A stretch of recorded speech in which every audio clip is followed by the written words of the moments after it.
Boa tarde, eu sou Olavo Sachs, sou diretor técnico da ESABESP, Associação dos Engenheiros da Sabesp. Começamos hoje mais um encontro, a ESABESP Online. Nossos encontros abordam temas do saneamento, do meio ambiente, da inovação, conectando o setor de saneamento, seus profissionais e a sociedade.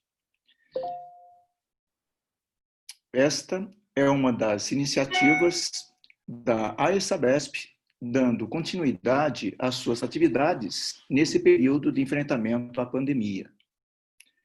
Antes de começarmos nossa palestra, 3 recados muito importantes. Marque em sua agenda o 31º Encontro Técnico da AESABESP. Será realizado de 24 a 26 de novembro, totalmente online. Essa edição bateu recorde de submissão de trabalhos técnicos e será mais um sucesso de realização da AESABESP. Estamos preparando um encontro técnico com a marca de nosso evento nesses 31 anos, convidados e conteúdo de alta qualidade técnica e amplas discussões para ajudar o desenvolvimento do setor de abastecimento ambiental, de saneamento ambiental no Brasil, em uma plataforma digital interativa. Mais informações estão no site da AESABESP e do Encontro Técnico, que estão sendo postados no chat. Um recado importante aos profissionais aposentados da Sabesp ou aposentáveis. Você sabia que, ao continuar como associado da AESABESP, além de todos os benefícios já conhecidos, você também poderá ser remunerado por seus serviços prestados às comunidades por meio de projetos socioambientais, consultorias ou cursos e treinamentos no âmbito do saneamento ambiental. Para saber mais, escreva para aesabesp@aesabesp.org.br. E por último, na sua tela vai aparecer um convite para responder à pesquisa sobre o evento. Sua opinião é muito importante para a AESABESP. Bom, agora, retomando o nosso encontro, hoje recebemos Tiemi Yamashita, estrategista social, especialista em Motainai e criadora de conteúdos voltados para a eliminação de desperdícios, redução de custos e otimização do tempo. Nossa convidada vai falar sobre um tema muito interessante e fundamental hoje em dia, quebrando o algoritmo Motainai, o conceito japonês para evitar desperdícios. Obrigado por participar conosco. Tiemi.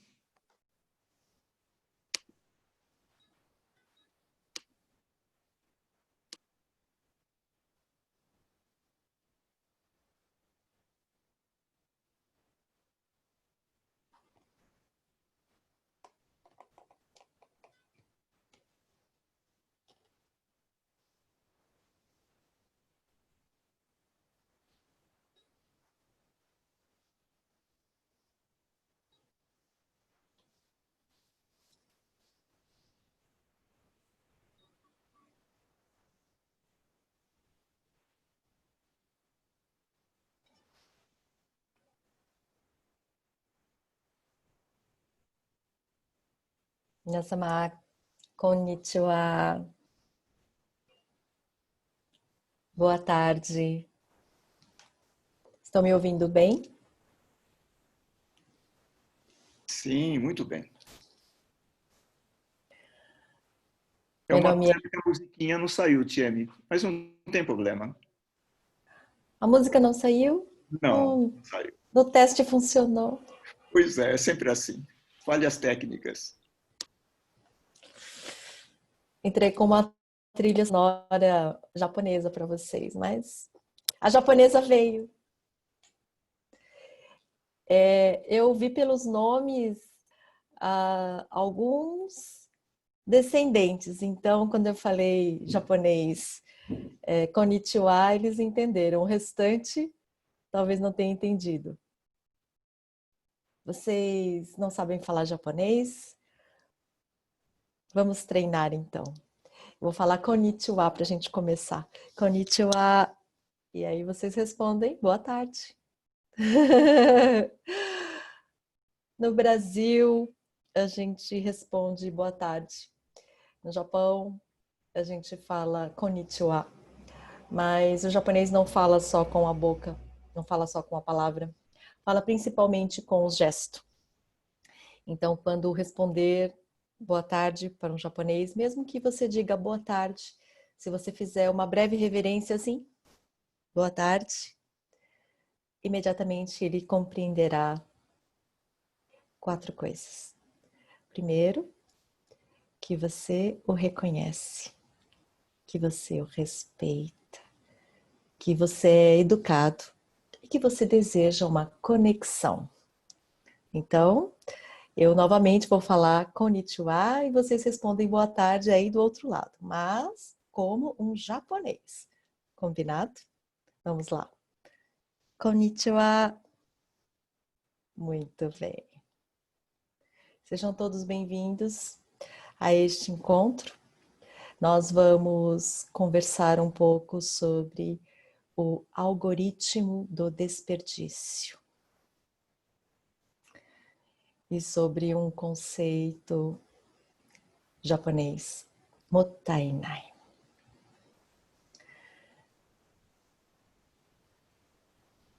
Vocês já conhecem o que é mottainai? Podem responder no chat também, se desejarem.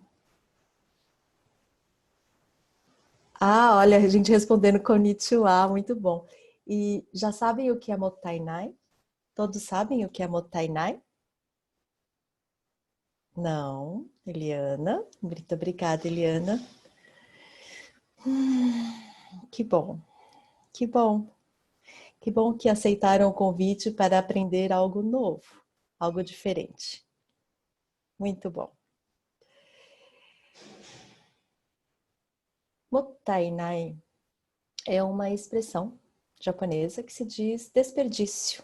Todas as vezes que alguém desperdiça alguma coisa, um japonês vai dizer mottainai. Quando eu era criança, eu ouvia esta palavra, mottainai, com frequência, do meu avô. Meu avô japonês que veio do Japão na década de 30, dentro de um navio, fugido de uma recessão muito grande no Japão.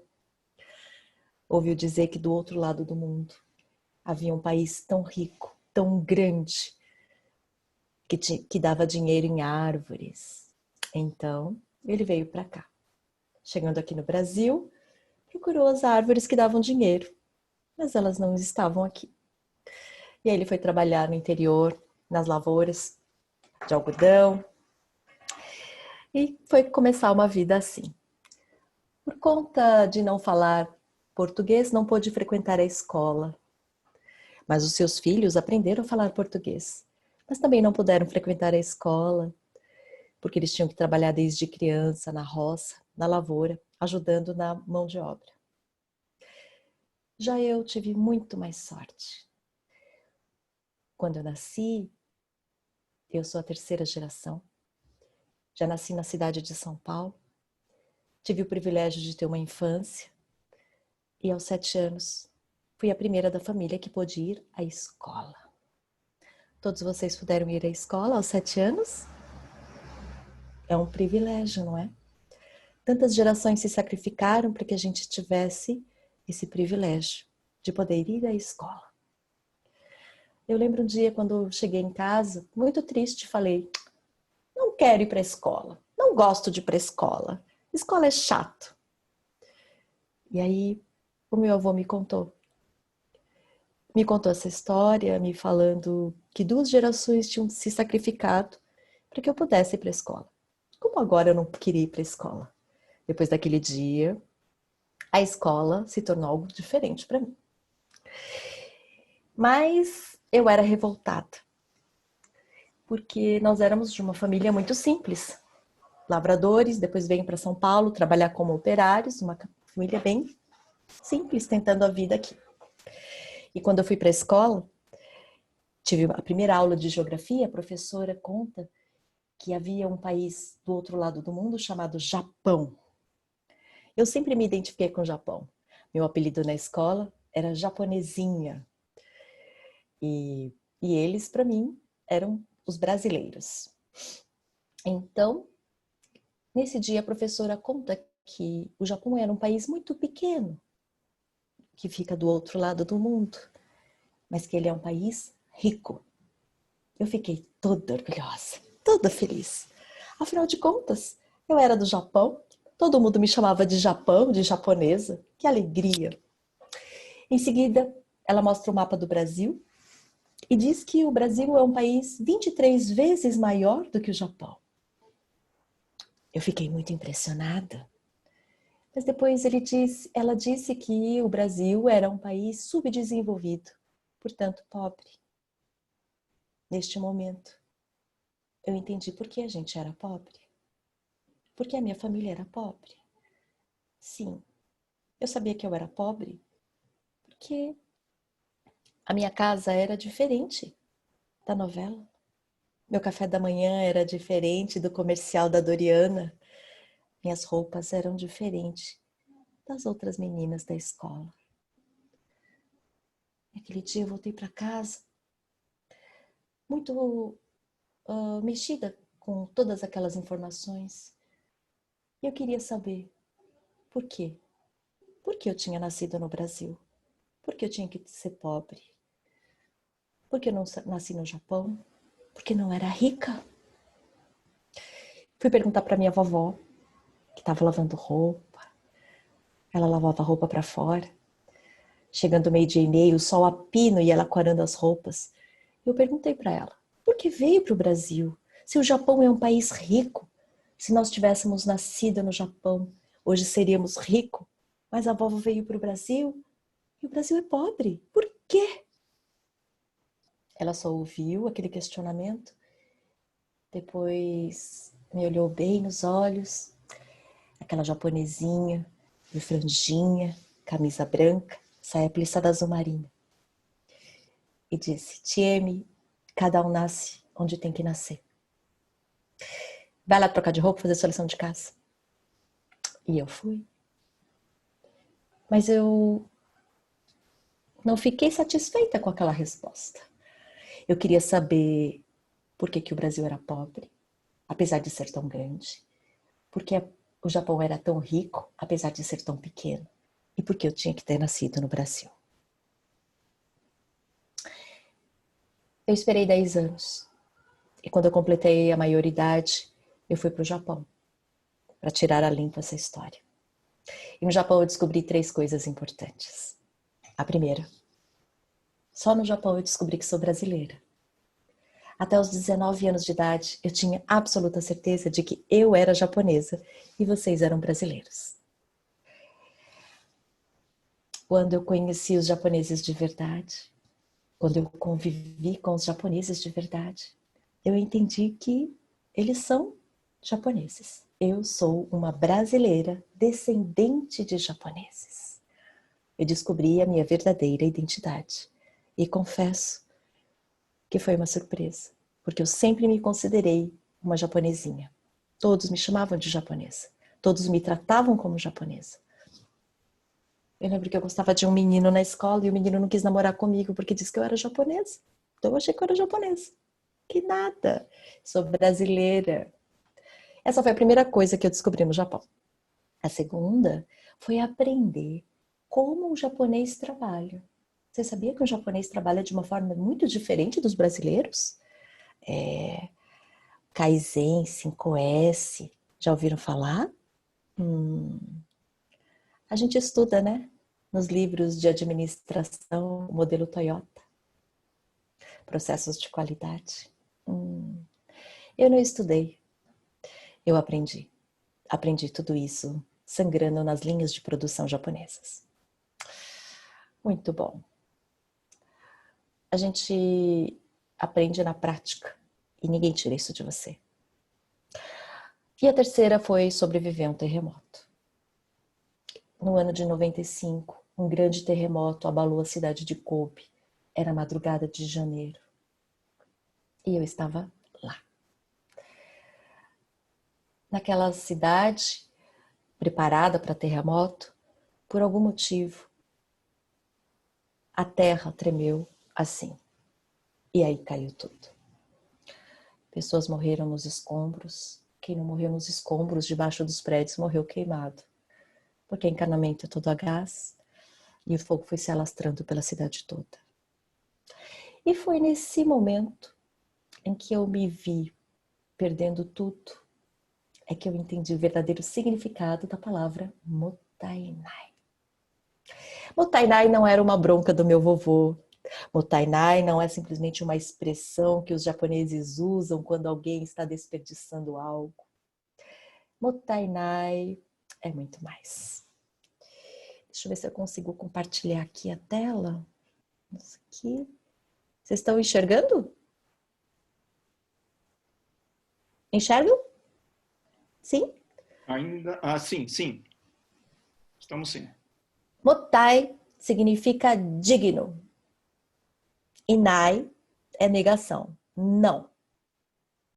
Na verdade, quando o meu avô falava mottainai para mim, como uma bronca, quando eu deixava a comida no prato, quando eu deixava as luzes acesas ou as torneiras abertas, ele não estava me reprimindo, dizendo que desperdício. Na realidade, ele estava dizendo que eu não estava sendo digna daquele recurso. Eu entendi que quando nós desperdiçamos, nós não estamos demonstrando a gratidão, não estamos sendo dignos daquilo. Por isso, nós não deveríamos nem merecer aquilo. E naquele instante do terremoto, em que eu me vi perdendo a vida aos 23 anos de idade, e entendendo o significado da palavra Mottainai, era como se o meu avô gritasse no meu ouvido: Mottainai! Da minha vida. Eu morreria aos 23 anos de idade, longe do meu país, que agora eu já sabia que era Brasil, longe da minha família. Eu larguei todos aqui, fui sozinha lá para trabalhar e ser rica. Ia morrer fazendo um trabalho que eu odiava. Isso porque eu achava que era pobre e queria ser rica a todo custo. Mas eu entendi que eu nunca fui pobre. Eu só tinha um problema. Eu desperdiçava. Desperdiçava tudo. Desperdiçava minha cultura, minha família, desperdiçava meus amigos, desperdiçava meu tempo, desperdiçava as oportunidades que eu tinha no país. E por isso eu vivia como pobre. E depois disso eu decidi voltar para o Brasil e disseminar este conceito, Mottainai, para que os brasileiros possam eliminar seus desperdícios e deixar de viver com a escassez e ter uma vida de abundância.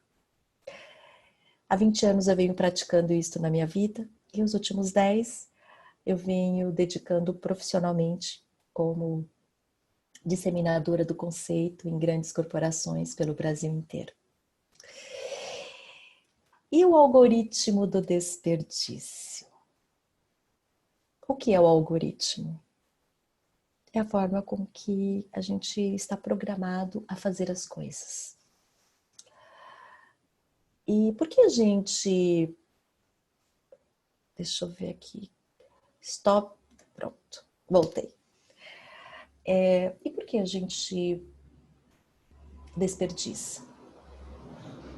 O que vocês acham que a gente desperdiça? Tanto no Brasil. Porque nós temos abundância? Porque não sofremos guerra? Nós desperdiçamos porque nós estamos programados. Nós somos ensinados a desperdiçar desde crianças. E uma vez que a gente toma consciência disso, é um esforço muito grande para quebrarmos o algoritmo do desperdício. Faz sentido o que eu estou falando? Obrigada, Eliana. Faz sentido o que eu estou falando? Eu acho que o primeiro passo é nós entendermos que nós fomos educados para desperdiçar. e achamos normal. É normal desperdiçar. E pode ser normal quando não se tem a falta. Mas hoje nós estamos consumindo todos os recursos do planeta e faz falta. Ainda mais nós que trabalhamos com água. Água é vida. Água é a esperança. E quando temos desperdício de água, é como se estivéssemos desperdiçando a própria vida, a nossa e a das outras pessoas, não é mesmo? Ah, e o Mário falando que não acha normal desperdiçar. Eu também não acho. É um absurdo desperdiçar. E antes eu ia nas organizações, eu contratada, para ajudar as empresas a eliminar desperdícios. E só que, assim como quando a gente aplica 5S, Kaizen, né? É para eliminar desperdícios. Por que esses projetos não vingam? Por que eles só duram aquele tempo e depois as pessoas se esquecem e voltam a sujar, a bagunçar, a desperdiçar? Por que vocês acham que isso acontece?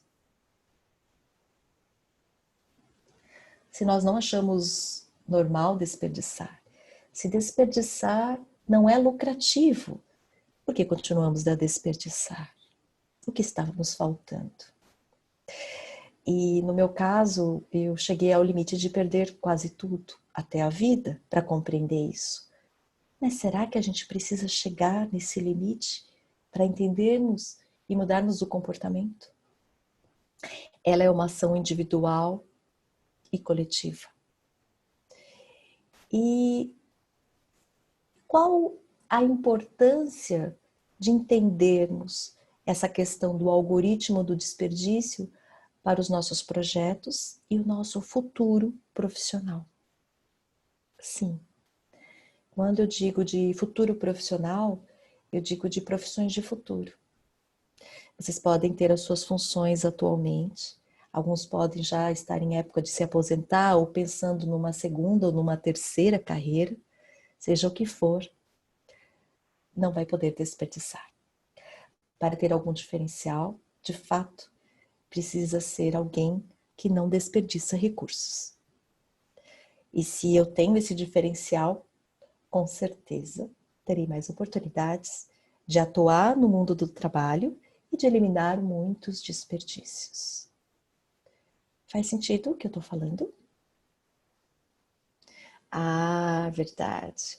Muitas pessoas desperdiçam porque nunca sentiram falta de água. E como nós podemos sensibilizar as pessoas a respeito da falta de água? Limitando. Sim. A abstinência e a limitação é uma forma de criar consciência, né? Então, a partir do momento, o limite é expandido a partir da consciência, né? Qual é o meu limite? E as pessoas se acostumam ao ilimitado, acham que gastam pouco e a gente não sabe a medida do suficiente. Qual é o mínimo necessário e o máximo suficiente de água para que eu possa sobreviver durante um mês? São várias outras coisas que a gente começa a se questionar uma vez que eu entendo o que é desperdício. São 3 passos simples para praticar o Motainai. Primeiro passo, reconhecer o valor. O valor da água, por exemplo. Sem água não há vida. Segundo passo, reconhecer cadeia produtiva. De onde vem essa água que nós consumimos? Por onde passa? Vem de uma nascente, de uma reserva, passa por um encanamento, vai até um reservatório, ela é tratada, depois ela é encanada de novo, transportada, envasada, enfim, vários formatos para que eu tenha o conforto e o acesso de ter água potável ao abrir uma torneira. Quando a água que tem toda essa função, ela passa por todo esse processo, é trabalho de milhares de pessoas, de anos de pesquisa, tudo para que eu tenha o conforto de ter água potável em casa. E já pensou, depois de todo esse trabalho, aquela água sai direto da torneira, sem cumprir com a finalidade dela, que é de beber, né, de consumo, ou de higienização, ou de cozinhar, e ela vai direto para o ralo? Por quê? Por conta de uma negligência, por um vazamento, por uma goteira. Isso se chama desperdício. Isso se chama mottainai. Porque falta o terceiro passo. Primeiro passo, reconhecer valor. Segundo passo, reconhecer a cadeia produtiva, que são todas as pessoas envolvidas nesse processo. O terceiro passo, gratidão. Porque nós temos acesso à água potável e somos uma minoria privilegiada que tem acesso. Muitas pessoas no Brasil e no mundo não têm acesso à água potável. E honrar isto é usar o mínimo necessário e o máximo suficiente para que todos possam se sentir gratos. A água também se sentir grata. Depois de todo esse trabalho, quando a água não é utilizada de uma forma digna, é um desperdício. E a gente vai entender qual a finalidade deste recurso. Também é uma pergunta muito poderosa. Qual a finalidade deste recurso? Qual a finalidade da água? Ela está cumprindo com a finalidade dela? Eu estou sendo digno de ter água potável na minha casa? De ter acesso? São perguntas que a gente começa a se fazer uma vez que eu entendo o que é o mottainai. E esse mesmo ciclo de perguntas eu faço para todos os recursos que eu tenho. Todos os recursos. Os tangíveis, que são as coisas que eu consigo tocar, medir, enxergar, e os intangíveis. Os intangíveis são os invisíveis.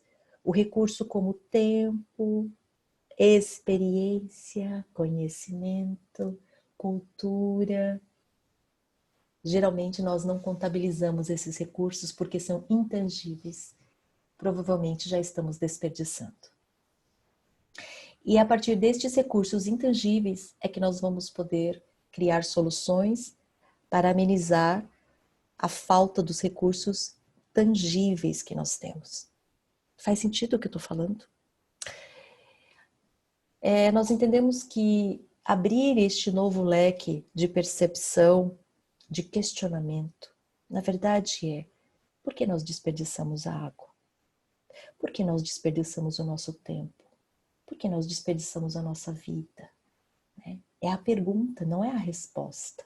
E uma vez que nós começamos a fazer a pergunta e começamos a usar os 3 passos do mottainai, as nossas escolhas se tornam mais conscientes. E a gente começa não só a achar normal, mas começa a reconhecer o valor de todos os recursos que nós temos e usar de forma digna, o mínimo necessário e o máximo suficiente. São coisas muito importantes para a gente começar a medir a partir de agora. E só o pessoal falando aqui um pouquinho. Nós estamos agora falando sobre o algoritmo do desperdício. Queria saber se temos algumas dúvidas ou alguma pergunta. Eu vou compartilhar aqui com vocês uma tela, se vocês quiserem, vocês podem fazer um print dela, que pode ser interessante. Vamos ver aqui. Aqui, não, esse aqui que eu vou fazer. Esse aqui apareceu? Sim. Obrigada, Lavo. Esse significado do mottainai é muito importante. Se vocês quiserem, podem tirar um print dele, né? Acredito que seja importante. Os 3 passos. Primeiro, reconhecer valor. Segundo, reconhecer a cadeia produtiva por trás dele. Terceiro, gratidão. Demonstrar gratidão de forma concreta, né? Isso é muito importante. Quando eu digo gratidão, as pessoas falam, eu sou grata, muito obrigada. Eu falo, não. Gratidão de forma concreta tem a ver com uma atitude, né? Fechar a torneira, consertar os vazamentos, limpar os ralos, reaproveitar a água. E quando a gente fala de água aqui, porque Sabesp, estou trabalhando mais a água, mas a gente faz com tudo, todos os recursos. E ele vai preenchendo a gente, o nosso dia, os nossos pensamentos, as nossas ações, e a nossa vida vai se transformando completamente, né? Qual a finalidade deste recurso? Olha agora que a gente está em casa, quantas coisas vocês têm acumulado em casa e não usam, né? E aí a gente ainda fica olhando na internet os sites e dá vontade de comprar mais coisa, porque eles estão tentando vender. Mas quantas coisas que você já tem e não está utilizando? Ele não está cumprindo com a finalidade dele. Oi? Desculpe, se você quiser colocar na forma apresentação, eu acho que fica na tela toda os seus slides. Ele não está na forma apresentação? Não. Deixa eu ver. O meu fica na forma apresentação? Fica pequeno, né? Tá aparecendo do lado, é isso? Mas dá para ver, fique tranquila, tá dando para ver perfeitamente assim também. Deixa eu ver. Assim? Perfeito. Agora... estamos todos nos adaptando às novas tecnologias. E eu também. Obrigada, Olavo. Recursos, então, finalidade dos recursos, como eu estava falando, né? Vou comprar mais coisas, porque tá barato, porque tá em promoção, vou usar meus pontos. Mas antes disso, olhe para o que você já tem e pergunte: ele está cumprindo com a finalidade dele? Aquela furadeira, aquela pipoqueira, aquelas coisas que a gente fica comprando, fica deixando debaixo da cama e nunca usou. Ou usou 2, 3 vezes. Ele está feliz? Como assim está feliz? Sim, porque quando tudo tem uma finalidade, ele é só feliz quando ele cumpre com a finalidade dele. A roupa mais feliz é a que vocês estão usando para estar comigo hoje. Por quê? Porque está cumprindo com a finalidade dele. Ele foi feito para ser utilizado, para estar no seu corpo. A roupa mais feliz do meu guarda-roupa hoje é meu kimono vermelho. Hã? Por quê? Porque ele nasceu para ser vestido, para ser admirado. Hã? E quando ele está perdido dentro do guarda-roupa, sem ver o sol há 2 anos, ele está muito triste, porque está se sentindo desprezado, está se sentindo esquecido, está se sentindo inútil. Pense nisso. Porque quando eu estou desempregada, quando eu não estou trabalhando, eu me sinto muito triste, porque não estou cumprindo com a minha finalidade, não estou usando todos os meus talentos, não estou servindo ao mundo, né? E não estou a serviço do mundo. E eu não gosto de me sentir assim. Então, todas as coisas ao meu redor, eu também penso que elas gostariam de estar felizes. Qual a finalidade deste recurso? Aproveitar que estamos em casa, que temos tempo, poder abrir um armário, um guarda-roupa e olhar tudo que tem lá dentro. Tira para fora, olha peça por peça. Está cumprindo com a finalidade? Eu sou digna de ter isto? Estou usando? Não estou usando? Vou vender? Vou doar? Né? Comece a trabalhar isso. É uma grande transformação. E por que eu falo isso? Porque ninguém lidera projetos de Mottainai se não cumprir na vida primeiro. Palavra forte é o exemplo, né? As palavras vibram verdade e para a gente poder falar de Mottainai é preciso praticar ela primeiro. As pessoas falam, por que suas palestras têm tanta potência, provocam tanto impacto nas pessoas? Porque há 20 anos eu pratico isso na minha vida. Então, a verdade, ela sai na palavra, sai na expressão. E é a verdade que comove as outras pessoas. Então, se você entende que não podemos mais continuar desperdiçando, gostaria que a sua equipe parasse de desperdiçar, gostaria que a sua família parasse de desperdiçar. Em primeiro lugar, você precisa começar a praticar isso e parar de desperdiçar. Quando a gente fica só olhando o desperdício do outro, não dá certo. A gente vira chato, a gente fica inconveniente e as pessoas fazem por obrigação. E fazer por obrigação perde o prazer. A obrigação rouba o prazer. Quando nós fazemos com prazer, a energia se multiplica. Quando a gente faz por obrigação, a energia se dissipa. Faz sentido o que eu estou falando? Se para você faz sentido, Mottainai, comece a praticar você.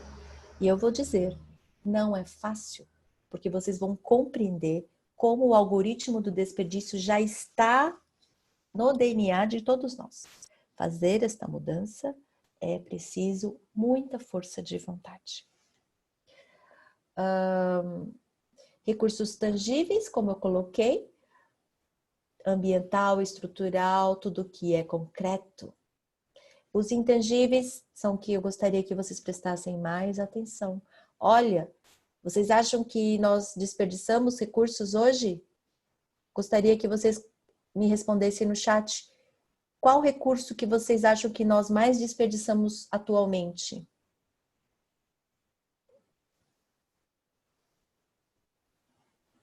Será que alguém vai responder no chat?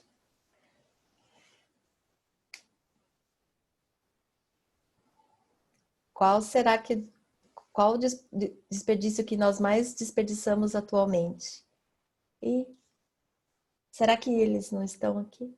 Cultura, água, Virgínia falando, ar, dinheiro, alimentos, muita alimentação, muito bom, muito bom.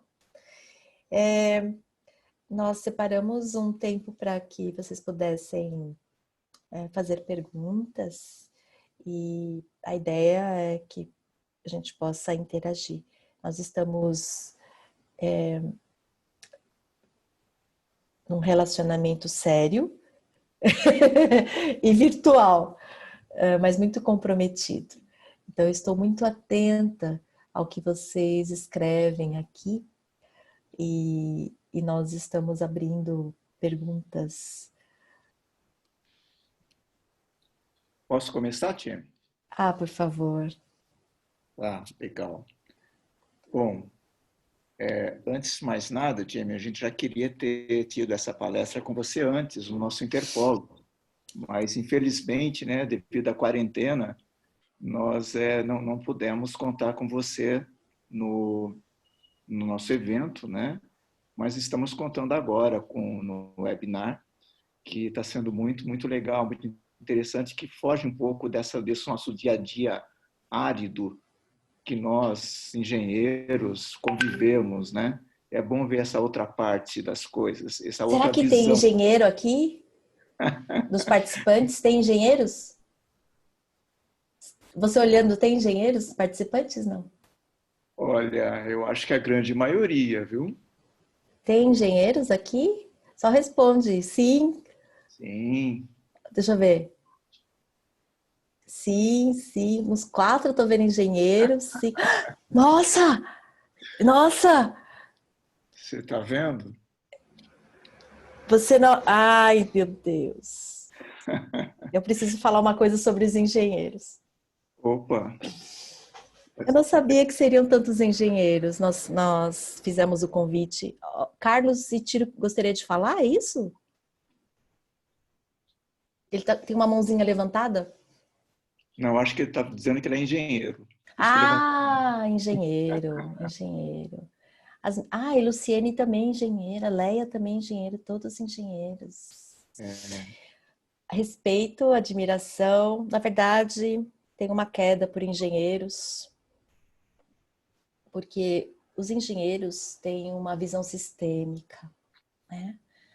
E eu não sou engenheira, sou formada em comunicação social.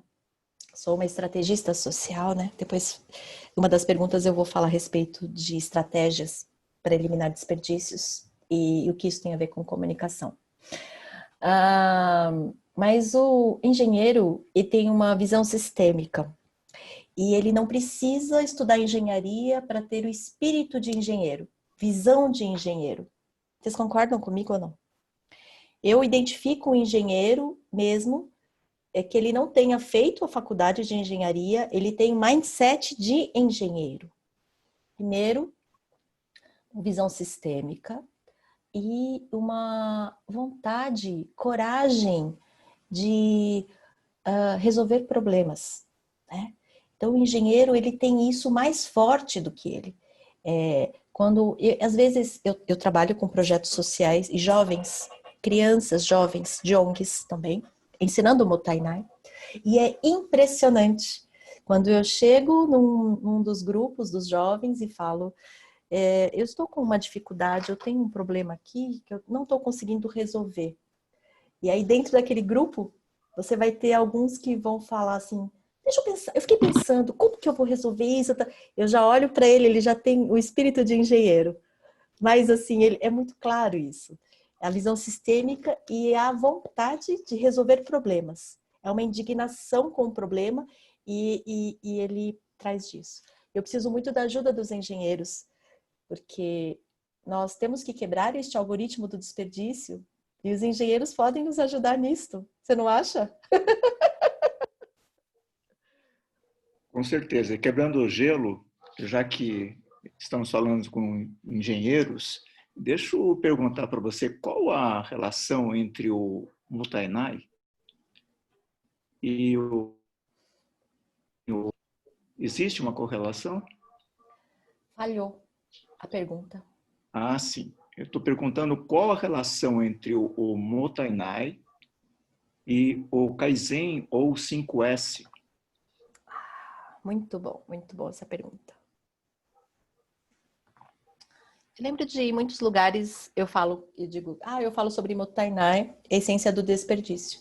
E as pessoas já me cortavam, falavam assim, 5S a gente já sabe. Não interessa. Eu já aprendi, eu já sei. E ele misturava Motainai com 5S, porque fala-se de desperdício, né? No 5S, no Kaizen, né? A gente fala os 7, 8 desperdícios. E quando fala a essência do desperdício, eles acham que é a mesma coisa. E muitas vezes eu fui tirada fora, né, das pautas, inclusive das empresas, inclusive por engenheiros que falavam, isso aí eu já sei, isso aí não interessa, eu queria uma coisa nova. Mottainai é a essência do desperdício. Se nós não ensinarmos para as pessoas o que é desperdício, não adianta explicar processo para eliminar desperdício, porque não faz sentido para eles. Se você força eles dentro de protocolos e regras, sem explicar o porquê, que é esse trabalho que eu faço de sensibilizar sobre desperdício, fazer com que vocês sintam o desperdício, fazer com que vocês enxerguem o desperdício. Quando uma pessoa vai colocar Kaizen 5S, só aquele gestor enxerga o desperdício. Ele gasta muita energia, tempo, disposição, monitoramento, processo para eliminar o desperdício que ele enxerga. E ele tem que ficar ali monitorando. Tem projeto que tem que dar até prêmio para ele eliminar o desperdício. Desperdício total de processo. A gente vai gastar tempo e energia para ensinar todos eles a serem caçadores de desperdício. E, naturalmente, vão criar projetos para eliminar os desperdícios. Não é eu que vou criar o projeto para eliminar o seu desperdício. Eu ensino todos a enxergarem desperdícios. E com o Mottainai é desperdício na vida pessoal e profissional. Porque ele permeia os dois. Ele não é só um conteúdo profissional, para eu atuar melhor profissionalmente. Eu melhoro primeiro como pessoa. Naturalmente, eu consigo trazer isso para o meu trabalho. Essa grande diferença do Mottainai com Kaizen 5S.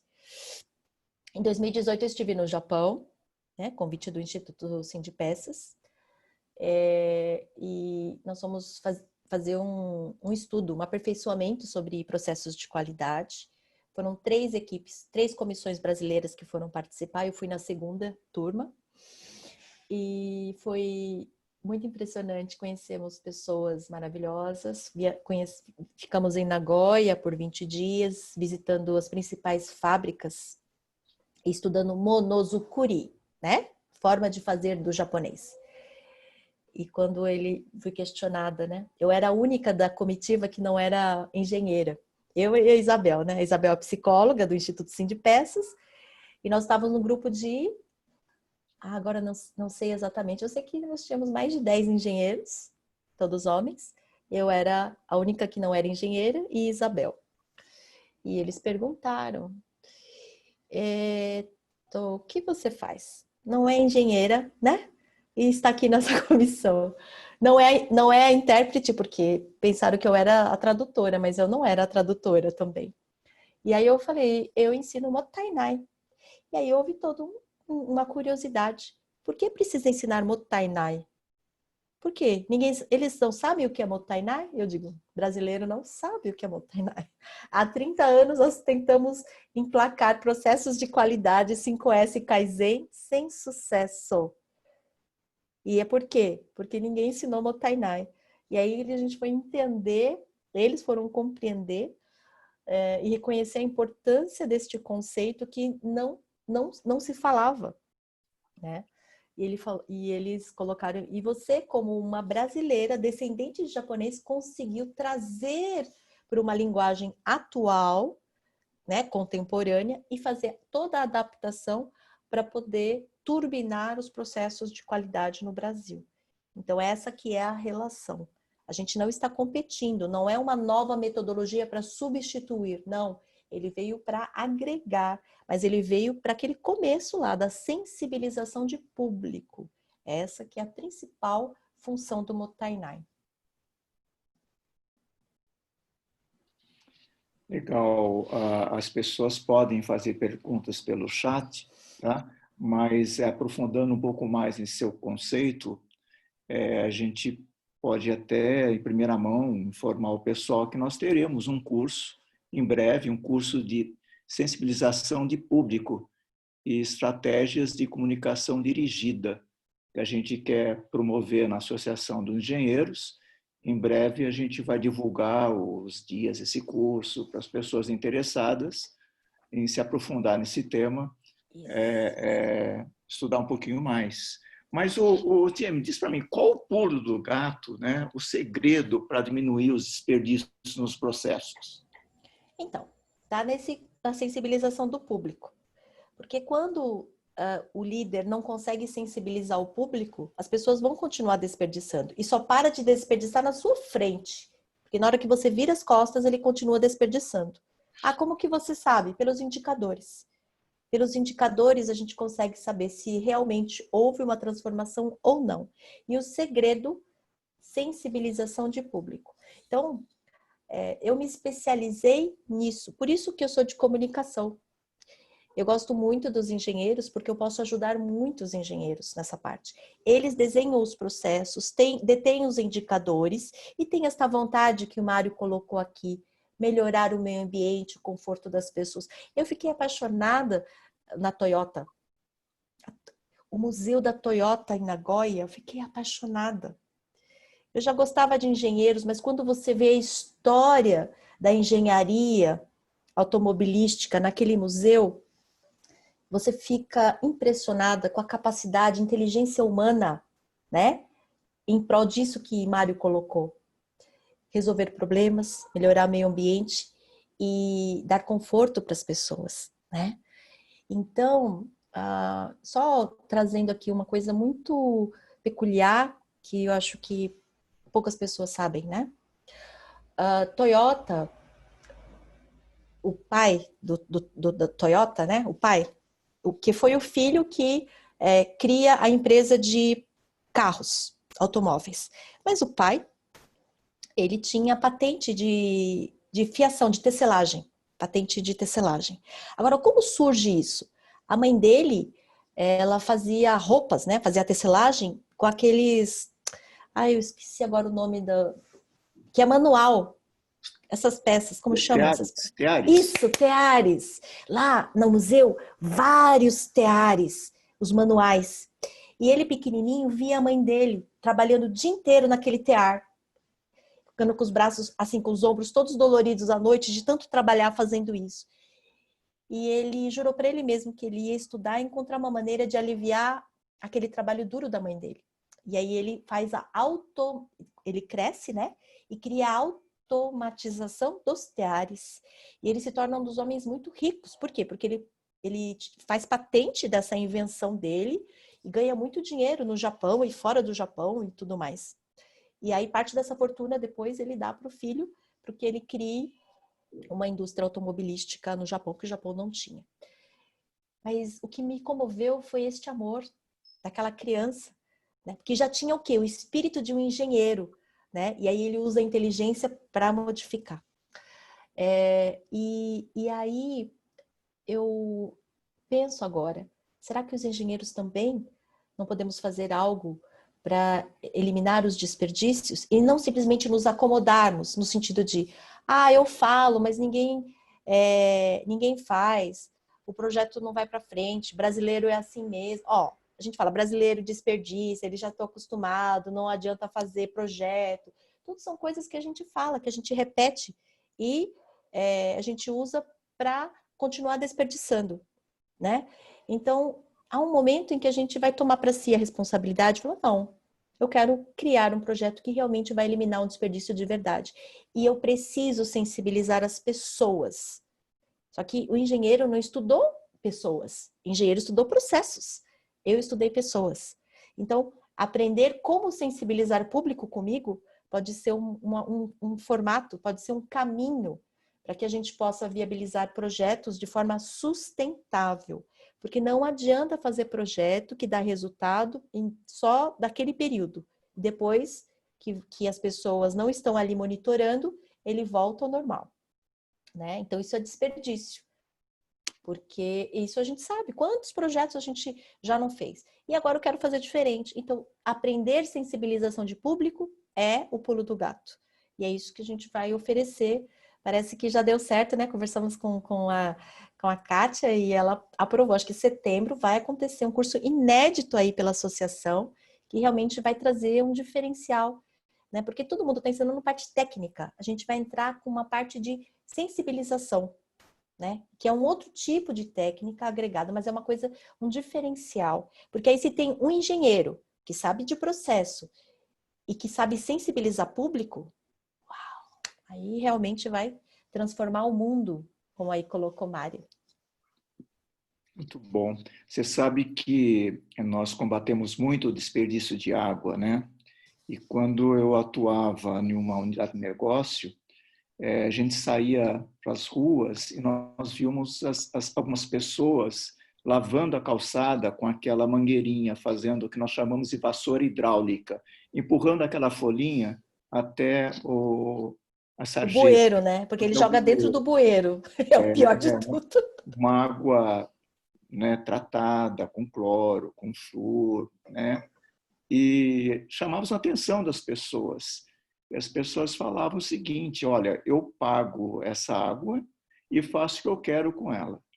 E nós tínhamos que engolir isto, né? Então, daí vem essa história. Tantos anos combatemos o desperdício e por que continuamos a desperdiçar?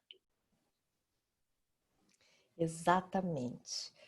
E a gente não pode se acomodar neste lugar de falar, brasileiro é assim mesmo, isso aí não tem jeito, não foi investimento em educação. Não tem água para todo mundo. Não é justo as pessoas desperdiçarem. E nós que temos privilégios, estamos numa posição de poder, de transformação, de liderança, podemos fazer mais e melhor. Mas aí a gente precisa se unir, precisa trocar conhecimentos, informações. Eu gosto muito dos engenheiros, porque os engenheiros melhoram muito o meu trabalho, né? Então a gente cresce junto e poder atuar junto com eles, que já estão à frente de projetos, é um grande prazer, é uma grande honra para mim poder estar. Queria falar que eu tenho uma comunidade chamada Cabeças Voadoras. Depois a gente pode, Kátia pode mandar por e-mail, né? Vai ter um convite que eu vou mandar para vocês que se interessaram pelo Motainai. Eu tenho um grupo chamado Cabeças Voadoras. É uma lista de transmissão pelo WhatsApp e que vocês recebem todos os meses estratégias para eliminar desperdício. Estratégias que eu tenho usado na minha vida para eliminar meus desperdícios. Porque eu não preciso convencer ninguém. Eu sou uma contadora de histórias, né? Então a gente conta histórias. E para quem gostou e quiser saber mais, a gente vai mandar, eu vou mandar por e-mail para todas as pessoas que se cadastraram aqui nesse webinar, esse convite, Cabeças Voadoras. É com K, viu? Vocês vão lembrar. Cabeças Voadoras. E aí eu gostaria muito que vocês participassem, porque vai ser uma forma da gente continuar esse estudo, né? Mottainai deveria, e já está.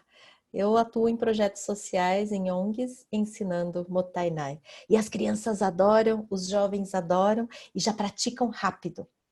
Eu não tenho dificuldade com jovens e crianças. A maior dificuldade é com os adultos. Porque eles acham que é importante. Não, o que eles falam, eles conhecem, mas não reconhecem. Conhecer, conheço o TM, conheço o Mottainai. Reconhecer é fazer alguma coisa diferente. Mudar alguma coisa, né? Eu acho que eu vou chamar o rapaz e vou trocar aquela torneira que tá pingando, sabe? Isso é reconhecer o valor do Mottainai, né? Conhecer e, eu já sei o que é, mas continua tudo igual, aí não reconheceu.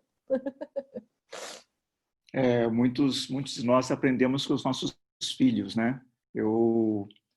Dizem que pau que nasce torto, morre torto, né? O bom é ensinar as crianças, porque adulto é meio cabeça dura, né? É difícil mudar o seu conceito, mas a criança às vezes é mais fácil ensinar e nós adultos às vezes aprendemos com elas.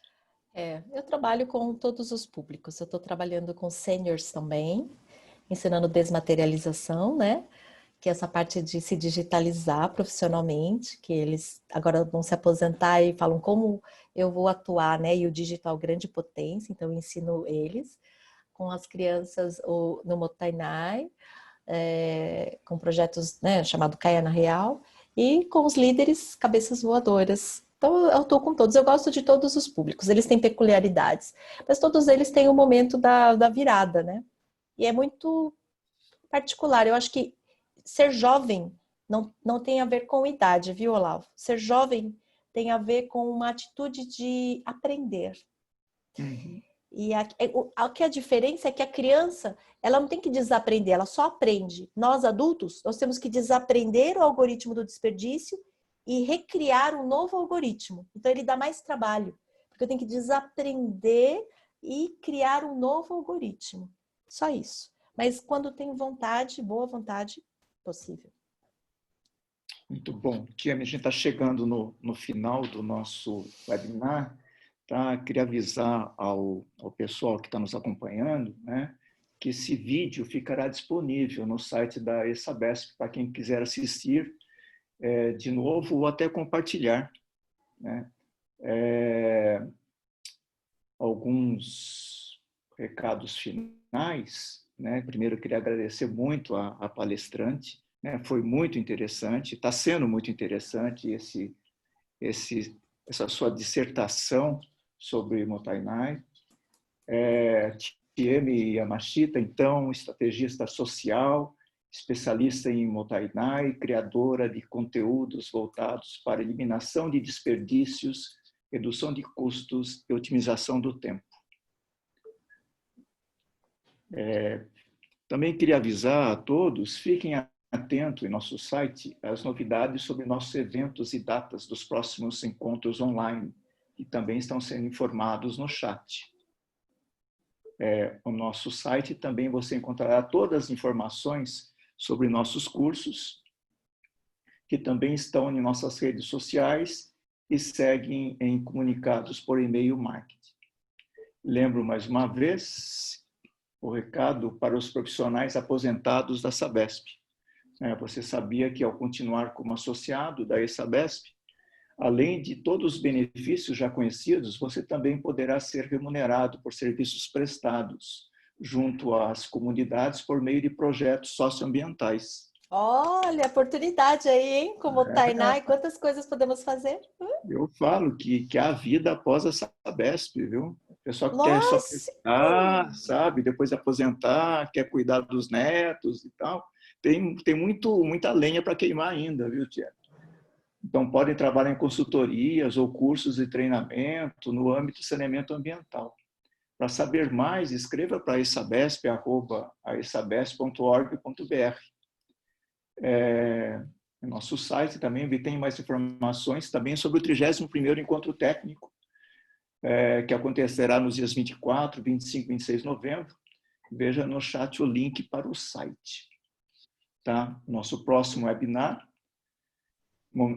será um momento de tecnologia, no dia 20, quinta-feira, às 10 horas, com a IMAP, sobre o tema Tecnologia para Manutenção no Saneamento, já até 60% de economia. Olha lá, o combate ao desperdício. Tá? O link para inscrição também está no chat. Tá? Tieme, quiser dar seus recados finais, sua despedida. Espero ter sido digna do tempo de vocês. O que há de mais precioso hoje no mundo não é dinheiro, não é petróleo, é tempo de atenção plena. E eu estou muito feliz que nós terminamos aqui com 43, só foi aumentando o número de pessoas, não foi diminuindo. Então isso é um sinal muito bom. Espero ter sido digna. Preparei um e-mail, vou mandar aqui para o pessoal da ESABESP. Eles vão mandar para vocês. Tem uma apresentação, tem o convite para o Cabeças Voadores e um convite para um workshop solidário que eu vou fazer agora no dia 20. Um workshop de como eliminar o desperdício de tempo, né? E é solidário porque eu estou arrecadando fundos para os projetos sociais que eu coordeno. Vou ficar muito feliz se vocês participarem. Eu vou mandar o convite hoje, vou mandar o e-mail hoje, e aí você vai receber, Só tá bom? muito aqui no aventura.